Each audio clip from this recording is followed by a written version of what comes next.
내가 지금 교체되어서 들어간다고 해도 저 선수들보다 월등히 잘할 수 있을까? 아마 감독님도 비슷하게 생각을 하셨을 것 같아요. 이기재, 조현우, 송범근, 나상호, 김주성, 원두재, 문선민, 이 선수들의 공통점을 아시나요? 바로 지난 엘살바도르 경기에서 명단에는 들었지만 그라운드를 밟지 못한 후보 선수들입니다. 과연 후보 선수들은 어떤 생각을 할까요? 최근 저의 경험담을 빌려 제 개인적인 생각을 한번 말해보려고 합니다. 이날은 WTF와의 경기였습니다. 반드시 이겨야 하는 정말 중요한 경기였죠. 모든 경기가 중요하겠지만 WTF도 그렇고 저희 팀도 그렇고 이번 시즌 목표가 K6 잔류이거든요. 강등권 탈출을 목표로 하는 팀들이 붙다 보니 사실상 승점 6점짜리 경기였죠. 지난 경기 최악의 폼을 보여줬던 저는 명단에는 뽑혔지만 아쉽게도 선발에는 들지 못했습니다. 그래도 언제 어떤 일이 일어날지 모르니까 항상 준비는 하고 있었죠. 워밍업도 하면서요.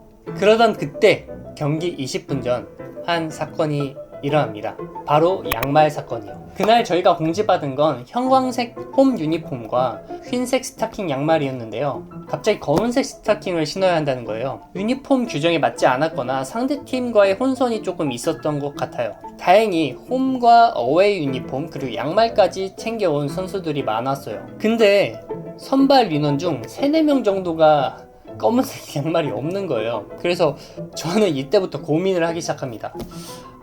이게 저는 둘 다 챙겨왔거든요. 근데 저는 후보잖아요. 근데 만약 제가 검은색 양말을 주게 되면 뭔가 못 뛸 것 같은 그런 느낌이 드는 거예요. 제가 검은색 양말을 줘서 신을 양말이 없어가지고 경기에 못 뛴다, 이건 말이 안 되지만 뭔가 그런 쎄한 느낌이 드는 거예요. 근데 또 어쩌겠어요. 이렇게 선발이 먼저 뛰어야지, 팀의 승리를 위해서라면. 그래서 저는 진짜 최대한 작은 목소리로 말합니다. 혹시 검은색 양말 아직도 없는 분 계신가요? 정말 작은 목소리로 말했거든요. 근데 딱 바로 앞에 있던 박준호 선수와 딱 눈이 맞아가지고 형 저요, 이렇게 말하는 거예요. 정말 이게 진짜 작은 목소리로 말했는데 귀는 귀신같이 맑아가지고.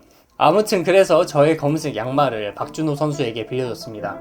결론부터 말하자면 전 그날 경기를 뛰지 못했어요. 그라운드를 단 1초도 밟지 못했습니다. 벤치만 아주 뜨겁게 달궜죠. 이유는 여러 가지가 있겠지만요, 제가 생각했을 때 가장 큰 이유는 검은색 스타킹을 신지 않았기 때문이라고 생각해요.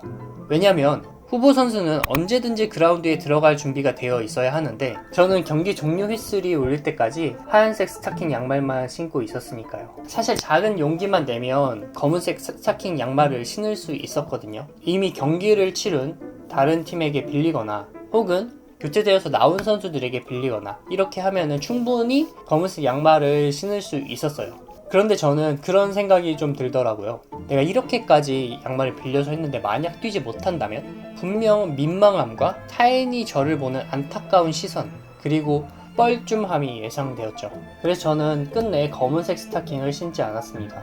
제가 뛰지 못할 거라는 생각은 실력도 실력이지만 자신감이 부족했던 것 같아요. 경기를 보는 내내 솔직히 그런 생각이 들더라고요. 내가 지금 교체되어서 들어간다고 해도 저 선수들보다 월등히 잘할 수 있을까? 아마 감독님도 비슷하게 생각을 하셨을 것 같아요. 주저했을 겁니다.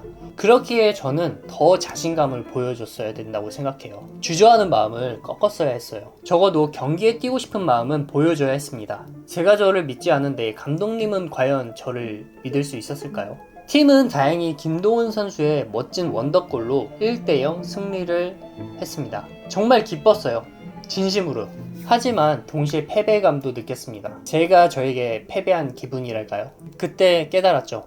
경기는 그라운드 위에서만 뛰는 게 아니라 벤치에서도 열심히 뛰어야 한다는 사실을요. 그때 결심했습니다. 오늘은 뛰지 않아서 샤워할 필요가 없겠다 라며 정신 승리를 하는 대신 설령 그라운드에서 뛰지 못하더라도 벤치에서 혹은 그 밖에서라도 팀을 위해 열심히 준비하고 최선을 다해서 뛸 겁니다. 그 각각의 방식으로요. 그래야 후회도 안 남고 시원하게 집에서 샤워를 할 수 있을 테니까요. 사실 아까 언급했던 선수들은 저와는 꽤 많은 입장 차이가 있겠죠.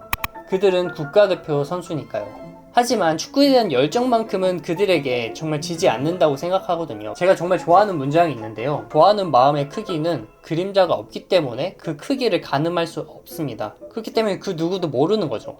그리고 설령 만약 차이가 있더라도 그들도 저처럼 씁쓸함과 아쉬움을 느끼지 않았을까요? 어쩌면 저처럼 자신감을 잃은 상태일 수도 있을 테고요. 하지만 저는 그들이 자신감을 잃지 않고 이럴 때일수록 자신감을 더 보여줘야 된다고 생각해요. 그래서 제가 하고 싶은 말은 기회는 언제든 찾아올 수 있고 자신감을 가진 자만이 그 기회를 잡을 수 있다고 생각해요. 모든 벤치 워머 선수들 그라운드 위에서 뜨겁게 달릴 때까지 아자아자 화이팅입니다.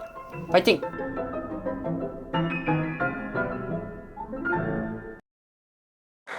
야, 김시민, 너 두 번째 골 먹힐 때 왜 안 걷어낸 거야? 뒤에 따라온 줄 몰라. 그래가지고 여유롭게 왼쪽 보고 왼쪽 보고 연습해야지 했는데 뒤에 진짜 약간 틱톡처럼 바라보더라고요. 오케이.